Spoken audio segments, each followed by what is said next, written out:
I've been waiting for that for so long. This is Mexican exclusive. monster. He's up there with the Matrix. Promise y'all he just up this game. This boy is fast, explosive, fast at power, precise, and he got a game on mentality. That's exclusive footage from The Matrix, aka Andre Dirrell, uh, former Olympic medalist. Well, I guess if you're Olympic medalist, you're Olympic medalist. It's not former world champion, top fighter, athletic ability, strength, power, and then the current top fighter in the game right now, who's being, uh, consciously avoided, and rightfully so. And we're going to get into some stuff, but I'm going to break it down today. What does it take to actually bring back that era of the super middleweights when there was Andre Dirrell, Andre Ward, Carl Froch, Arthur Abraham, just one killer after the next? And that's what we're going to get into. So here's a conversation in our Champions University with my buddy Andre Dirrell. And I always had a lot of admiration for Andre. And he just is, without saying, he just has class. He's always, anyone who's watched him knows that he's always kept his reputation clean and intact. And when you see this conversation, you'll see a different side of Andre. He's passionate, and this is what we want. There's also another one of our coaches who's currently in Champions University, and we're going to basically get an opportunity to see these guys do what they do. They're the best in the business, man. So education is important. So with that being said, let's get into it. 6th or 7th round to where he started long game. It's not about what you do right here, right now. It's the long game. And 36 minutes is a hell of a long time. You know what I'm saying? When you're in there with a monster. How would you have fared if you got in there with Bernard? With Bernard Hopkins? I know it's a battle with the minds. I would have to use my quickness as well as my speed. Now, I hope they caught that, right? Quickness as well as speed, right? He would sneak shots in. He knew how to get off with a couple of shots. He knew how to step in. He knew how to turn. He knew how to tie you up. You know what I'm saying? A couple slight dirty tactics. And if they work, great. I don't got no problem with that, right? So I knew I would have known I would have had to play the same game. And I would have to do it just as long as he would. You know what I'm saying? It's a battle of the minds at that point. So it's just all about boxing and being ready to get rugged if you have to, but then strategically, you can't just the second you lose it with a guy like Bernard, Andre Ward, Floyd Mayweather, you lose. You fall into that trap. Yeah, he's a real thief. He's a real cat burglar in that joint. I think watching him. I think the great fight for you that would have been really great, and I'm gonna ask you who you think your greatest matchup would have been, like literally. But I think you would have been a great. I think if you and Chad Dawson would have been in the ring against each other, even though he was at 75, but I think that would have been exciting. I think that probably would have been like, people would have been like, I want to see that again. Good call. Like that was good. Like, because you had similar things. I mean, I see you as much stronger. I mean, because I can look at, I'm sort of like a physiologist. I can look at things that people, I said, no, look at his eyebrows. Like there are things I know about the DNA that people are like, what the fuck? How do you know that? And I'd be right. It's like, because, but I think that who do you think, if you would have paired off with, that would have been a great trilogy possibly? Yeah. Later in my career would have definitely been Andre Ward. I would have loved that fight, and I wish I had the opportunity to take it when I did, but I didn't due to unfortunate circumstances. And the way my career went after that, we never aligned after that, so that was kind of whack there. You know, Chad Dawson, I like that pick. You know, we actually sparred each other. Man, we probably sparred each other more than 10 times, getting him ready for Adamak, his first world championship fight. And we had some great matches in there. Great matches. Sometimes I had the upper hand. Sometimes he had the upper hand. You know, and he was a southpaw, one of the first great southpaws I done faced, height-wise, strength wise, Yeah. boxing wise. You know, he tested me. He really took me to another level early in my career because I had the opportunity to work with him, man. So Yeah. me and him meeting up in the ring would have been a great experience. Would have been a great Hmm. experience. I And the think rematch for Frost too. That would have went light years better. I like Alan Green. I just think you were better, but I think he would have been a good fun fight. I think you knock him out though, but Yeah, I yeah, think that would have yeah, just been yeah, really mhm, good television. I yeah, think that would have yeah, just been perfect moving because I'm working mhm, with guys about moving their athletes. I'm mhm, like, mhm, man, you could give the fans a great fight, but for the mhm, guy who's the key, the guy who is the real show guy for that mhm, night, it's mhm, a it's almost a walkover. But it's mhm. like going to be such a good fight. You don't know it, but Yeah, he yeah, knows he's going to get this yeah, guy. It's yeah. only win. It's not Mhm, going the distance. mhm, Like it's going to be mhm, one of them nine mhm, round knockouts. It's like mhm. whoa, And that's where you take a guy like Alan Green, right? yeah, Ward couldn't stop him, right? And I yeah, still believe I could have if we would have faced each other because Allen, if you allow him to get off, you allow him to shoot his shots off. He do yeah. everything with like a sort of every punch basically got to be hard. It ain't too much finesse to his game, but he does has that. I'm not No, eliminating that completely, yeah. but when he throws, he means to inflict damage pretty much with every shot he's throwing. That's classic. What could have happened in the super middleweight division. And in the super middleweight division, for those of you who do not understand how stacked it was, I just named 6 or 7. They had this tournament called Super Six. And you had Andre Dirrell, Andre Ward, even Saki Obika came in, Alan Green, uh, Chad Dawson, and these guys kind of were on the perimeters of it. Some people, there were so many super middleweights, Carl Froch and just Mikhail Kessler. It was the greatest era, and people were so hell spent on overlooking what was actually happening at that time. That's never happened again. A tournament of that nature with that caliber of fighter. We were watching history, so I tell you all to appreciate it. Now we're going to get into another part of the conversation, and what we want to do is make it clear to you who's inside and involved in this work. These are today's best. They're educated. They're tied to lineages, and one of the guys here currently was right here, and he was actually refereeing. It's in Champions University, and there's a way that you can reach the top. There's a way that you can get there and you could be formidable, and it's just another day to you. So I like to congratulate all of the next school of guys who come in, but remember to make sure that you leave a comment because we are giving 3 scholarships away yesterday during the stream. Please stay tuned for this next episode clip that we're going to go into with Dirrell. You guys are going to love this, but we wanted to make sure that we continue to recruit the best of the best. And there are some people that are not in a position, posture wise, to do so. And they don't truly understand the magnitude of what we're doing. But I can tell you this, there is nothing above this level. We're giving you over 134 years of the right kind of knowledge. And this is the knowledge you'll need because the levels don't start changing for real until you get into the world championship levels. So when you see these guys, I'm bringing them on and I'm talking about it with you directly through them.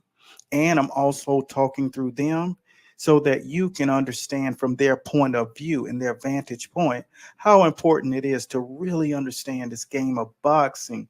So you're in that place right now. It's pivotal.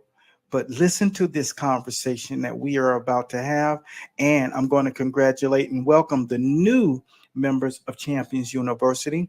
And I want to make sure that you comment whatever you want to comment. Just make sure that you comment something. We're choosing 3 people. That's $45,000 that we are giving away. So make sure you comment. I don't care if it's your city. Let me know where you're representing. Let me know what state you're rocking in. If you are in the level of competitive boxing, that requires titles and medals, you definitely want to do that.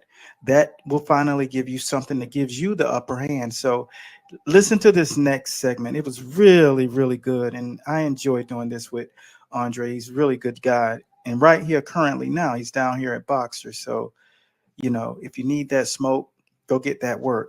Seventh, eighth, it'll start from the seventh round, sixth or seventh round, to where he Yeah. start to wear. And if I remain a threat to him, then I know it'll be only a matter of time before I touch him and get him out of there. Yeah. But yeah, like a cat like Alan Green, battle with a mind, battle with a Yeah. mind. Like I just have to, it'd be mind up here because I don't think he had it No, IQ wise. you would have been just Yeah, too much for him, but it would have just been good.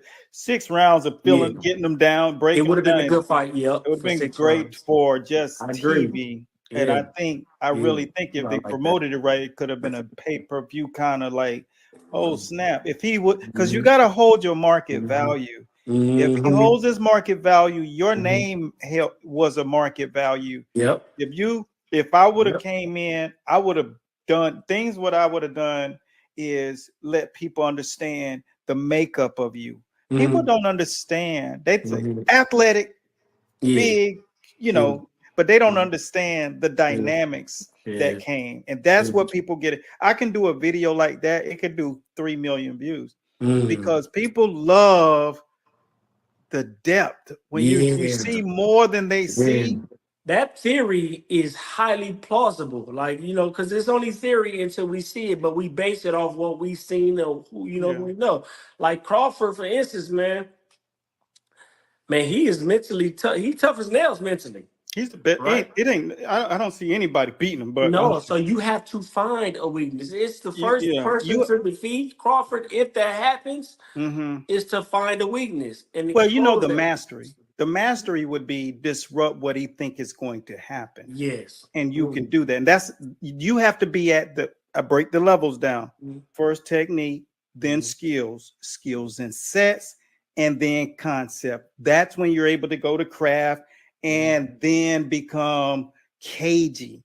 Like Mhm. when you get cagey, what's his name? Abner Mares developed the level of cagey because his skill had a limit. He's maxed out with skill. And Mhm. the guy who's cagey, Dwight Muhammad Cowie, people who can turn things around like when you don't see it coming, like, Yeah. God, how did he do Mhm. that? The New Mhm. England Patriots, Mhm. when Tom Brady would play, things just would happen. They just paid attention to detail, Yeah. and then they would disrupt Yeah. things no matter how they did it. Hopkins would disrupt what you wanted to do. He wouldn't Mhm. just take it away, but Mhm. he would disrupt things as well. There are a lot of elements, and if you do that, Yeah. see, I'm not going to beat Crawford with Mhm. skills, or I'm not gonna beat, someone like Tank with skills. Mhm. There are things that will not allow what he wants to do to Yeah. happen.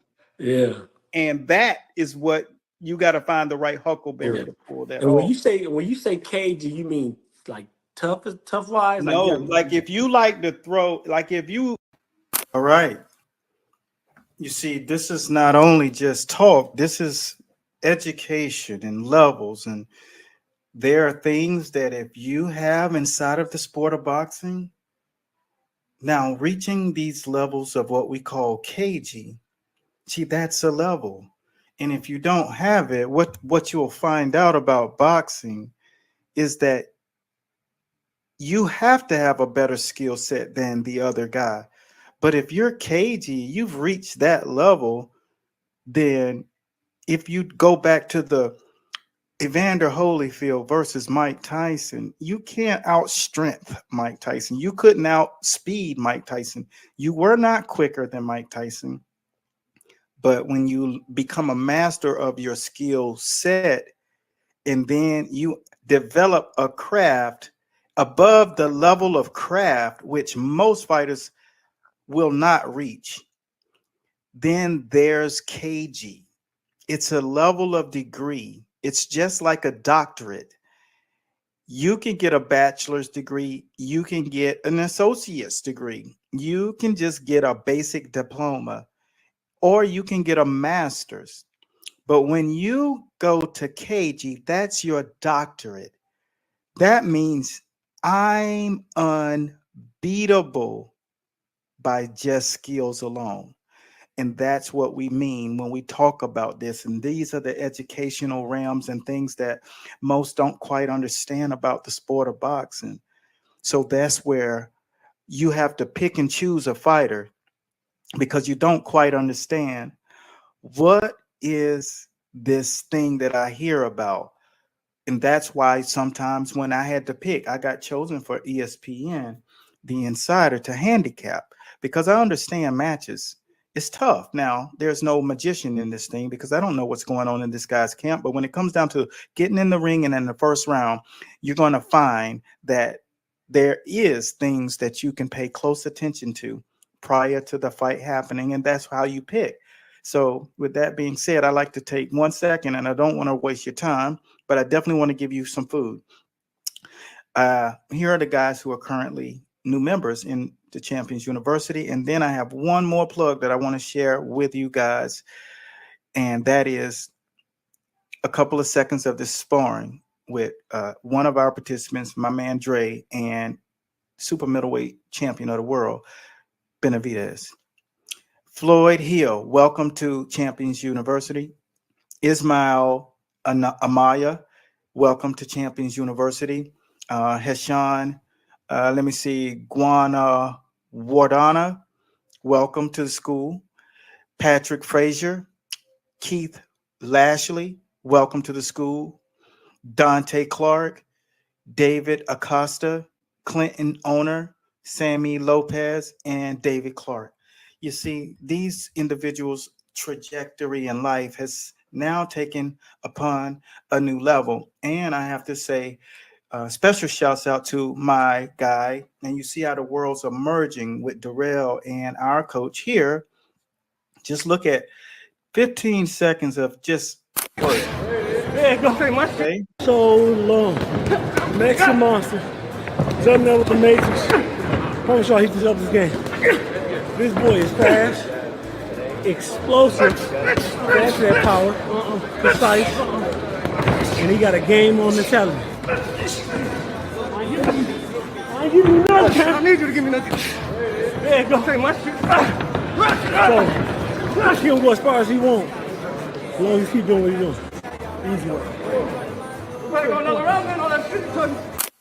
We played this clip before to let you know what actually is required at the high levels of boxing. So sometimes people don't have the luxury of being in a place where there are a lot of real high level talents to go up against. So you fight who's available.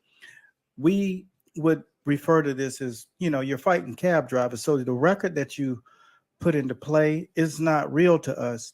And when you start fighting in gyms where it's real, then you realize that you got to get real work to prepare you for that. Because if you don't, what happens is you get the opportunity to be on television and then you are exposed. And we see this a lot. And this happened when I was a younger coach. I learned a lot of scenarios like that would happen right when the guy had the opportunity to get on television. So here is Mauricio Suleiman speaking directly to that. And this is my duty to make sure that you guys hear from the horse's mouth. And that's pretty much what we're going to make sure the transparency is here in Champions University. So take a listen to Mauricio Suleiman and you be the judge. Are you getting your athletes prepared at the level that's required? And are you following the actual steps that's going to get you and your athlete positioned for the top 10 of boxing? Here's Mauricio. A very complex subject. Yeah. Because records do not speak. They cannot tell you the story. So you can have a boy 20-0 that has been fighting against very low opposition. And then you face him against someone who is 8-12. Everybody would think that the 20-0 is going to run him over. But if the other kid fought very tough opposition, he might very easily win that fight. So what we do, we have the ratings are due to merit. And we have a series of situations that we have to study to rank a fighter. Record, activity, level of opposition, and we analyze each fight. If you are fighting in your hometown as the home, as the and the other guy is a visitor. If you're fighting abroad, if you're going out of state, if you're going out of the country, all these things come up to create a formula. And we have rating committee members in 22 countries of the world. Okay. Every month we receive all their input. Then we create a draft. Everyone reviews it. And then we come out with the official ratings. For the best rating for a fighter, you have to be active and you have to fight against good level of opposition. That would bring you up in the rankings much more than if you're not active, if you're fighting against bums, if you are only taking easy fights, and everyone analyzes all that data and gives it a value. Understanding this kind of approach first will prevent you from building a fighter up on a lot of low-level competition and then expecting them to perform at a high level, because it's much different. There's a level of dexterity that the hands and the body must go through. The densities, when you're fighting rougher guys, tougher guys, more explosive guys, more prepared guys, guys who can deal with what you throw.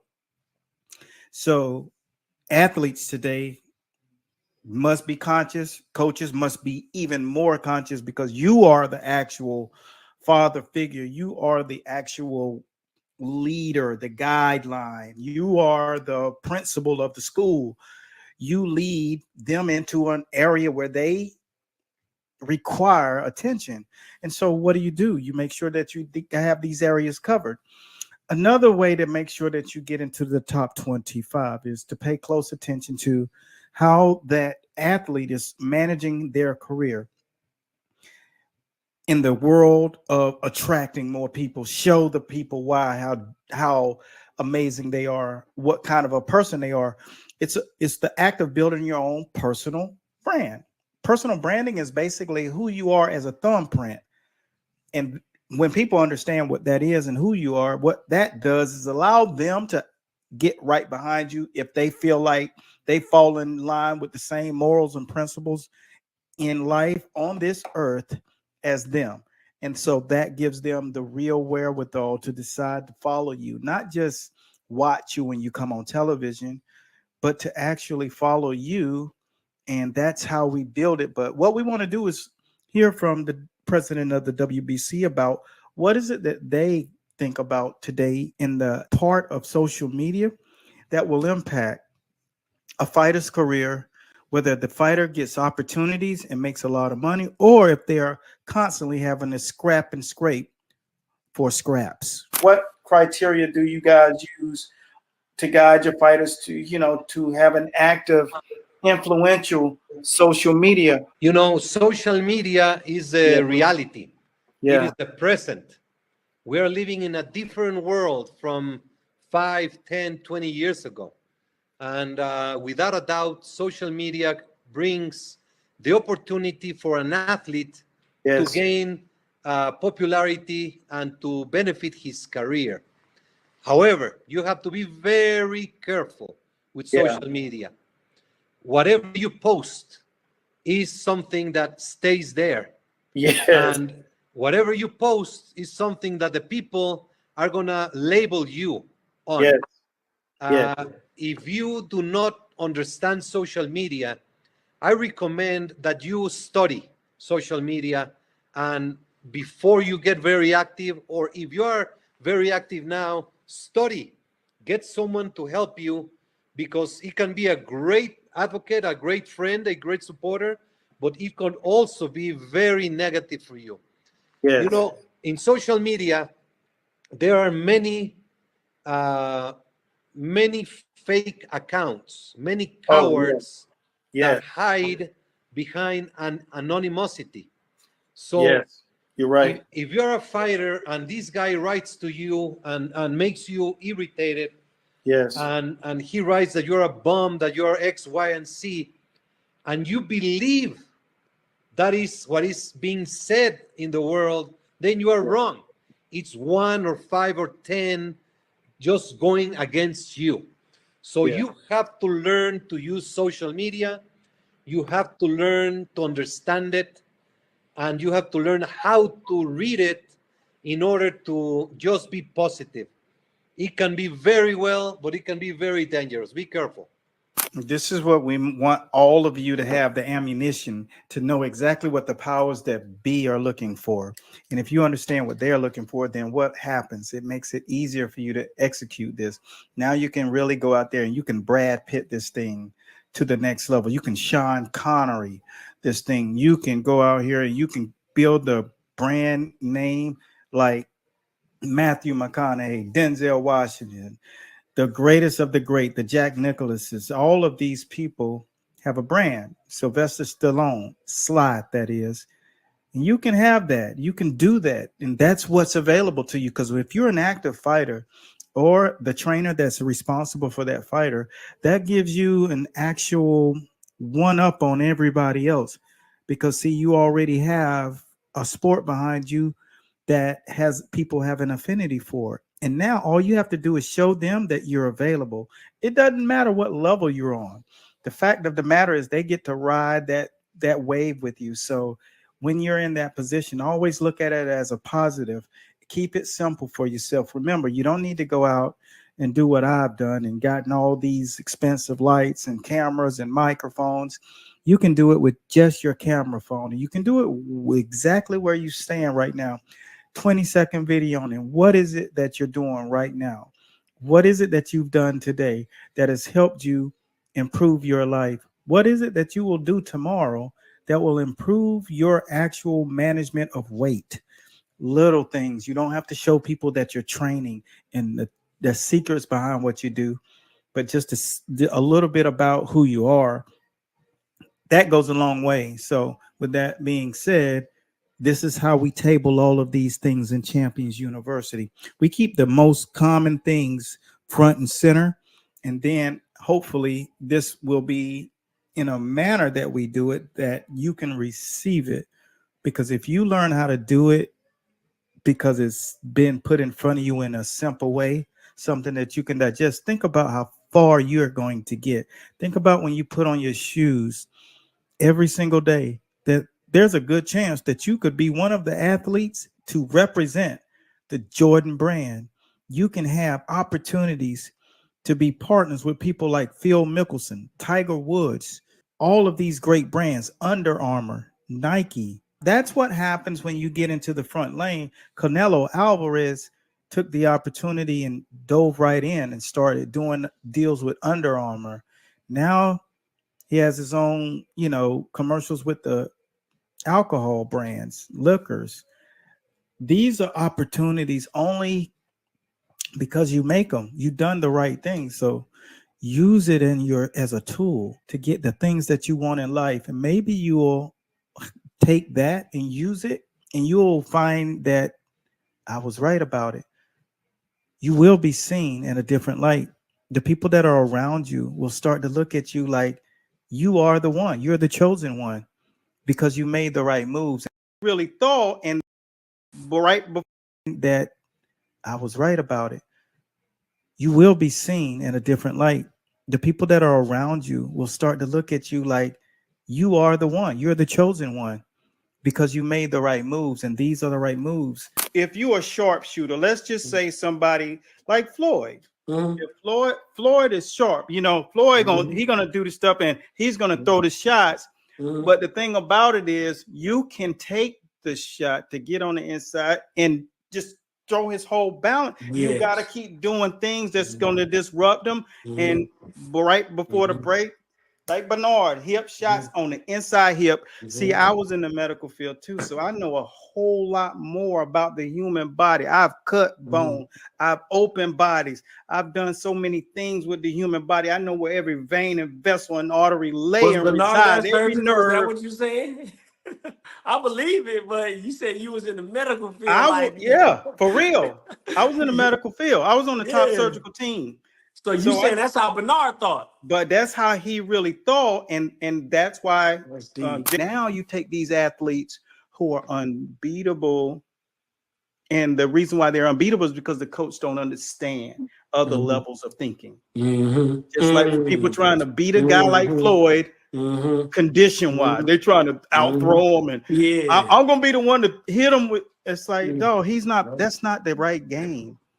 He's not playing the game you're playing. You got a checkerboard, he's got a chessboard. You get what I'm saying? Like everything he does is calculated. Everything he's letting you do is calculated. Fought Curtis Stevens. That was like the low light of my life, right?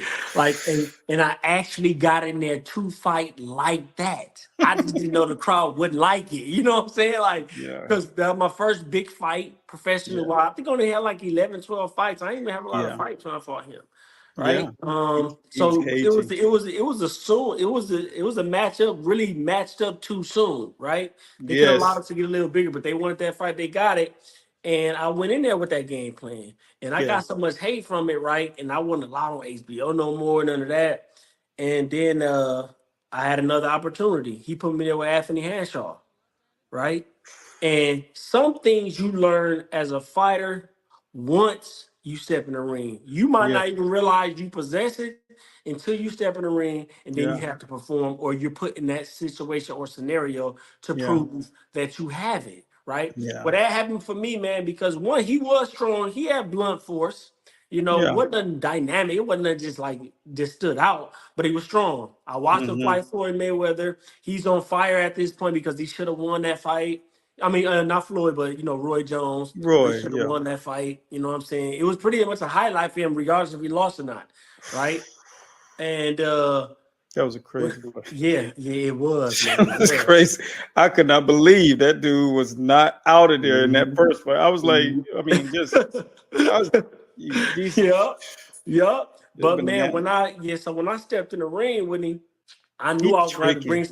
I knew I was going to have to bring something else out of the hat that I never did before. And then I had to show up from the last performance, which was Curtis Stevens. Thanks for taking the time to watch. And this was exactly the kind of conversations that we actually have in our Champions University portal.